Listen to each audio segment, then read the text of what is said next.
안녕하세요. 오늘은 중국을 긴장하게 만든 바이든의 기고문, 바이든 대중 정책을 세 가지로 요약이란 소식을 전해드리겠습니다.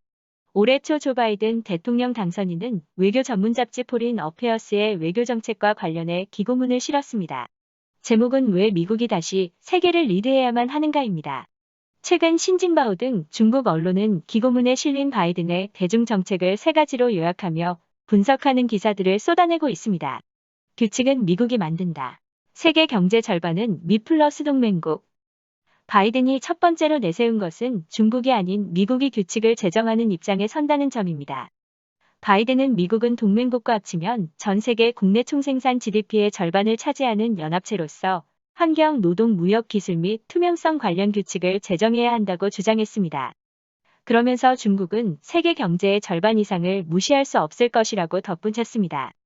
여기에 대해 중국 측은 바이든이 언급한 GDP 비중이 희망 섞인 예상이라고 보고 있습니다. 바이든은 기고문에서 세계통화기금 IMF 데이터를 근거로 미국이 전 세계 GDP의 25%를 차지하고 다른 동맹국 GDP와 합산한다면 전 세계의 50%를 차지한다고 주장했습니다.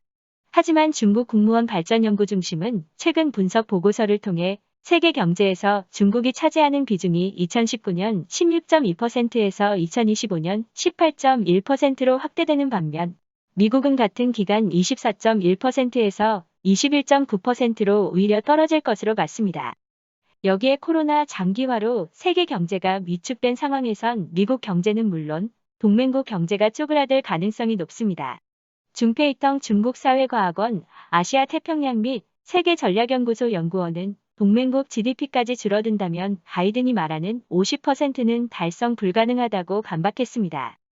그러면서 애초에 세계 2차 대전 이후 미국과 동맹국들은 전 세계 GDP의 70% 이상을 차지했다고 강조했습니다.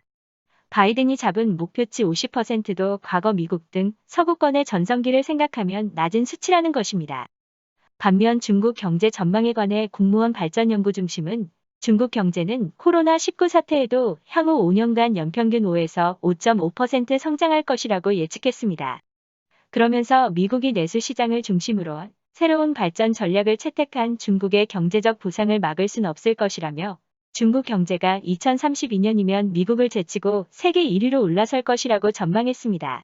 미국 싱크탱크인 브루킹스 연구소는 1950년대 전 세계 중산층의 90%가 유럽과 북미에 거주했고 중산층은 아메리칸 드림을 상징했다면서 이제는 중국이 세계 최대 중산층 소비 시장으로 부상하고 있다고 분석했습니다. 지난 20년간 중국 경제가 가파르게 성장하며 중산층도 덩달아 늘었습니다. 중산층이 미국의 경우 2000년 7,910만 명에서 2015년 9,200만 명으로 늘었다고 분석했습니다. 이 기간 중국 중산층은 7,050만 명에서 1억 900만 명으로 늘어 미국을 앞질렀습니다. 미국은 중국의 미래 기술 발전 주도처지. 바이든 당선인은 기술 산업 측면에선 중국에 강경하게 나설 것을 분명히 했습니다. 그는 중국이 제 마음대로 한다면 미국 기업의 기술과 지적 재산을 계속 빼앗을 것이고 중국 정부가 보조금을 통해 국유 기업에 불공정한 이익을 줄 것이라고 밝혔습니다. 그는 미국은 중국의 미래 기술 및 산업 발전 주도를 저지할 것이라는 언급도 했습니다.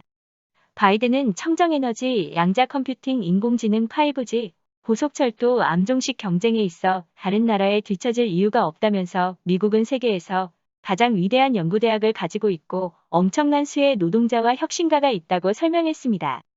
이에 대해 중페이텅 연구원은 기술 산업 강국을 향한 중국 굴기를 저지하려는 바이든의 두 번째 정책을 중국이 조심해야 한다고 경고했습니다. 스이농 중국인민대학 국제관계학 교수도 항구망의 중국 연구자에게 스파이 의혹을 제기했던 트럼프 정부가 중국에 가했던 압박을 바이든도 이어갈 것이라면서 이런 면에선 바이든과 트럼프가 크게 다르지 않을 것이라고 지적했습니다. 비핵화 기후변화 보건 이슈는 협력.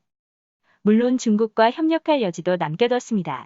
바이든은 미국은 기후변화, 비핵화 및 세계보건 등 미국과 중국의 이익이 교차하는 영역에서는 중국과 협력할 것이라고 밝혔습니다.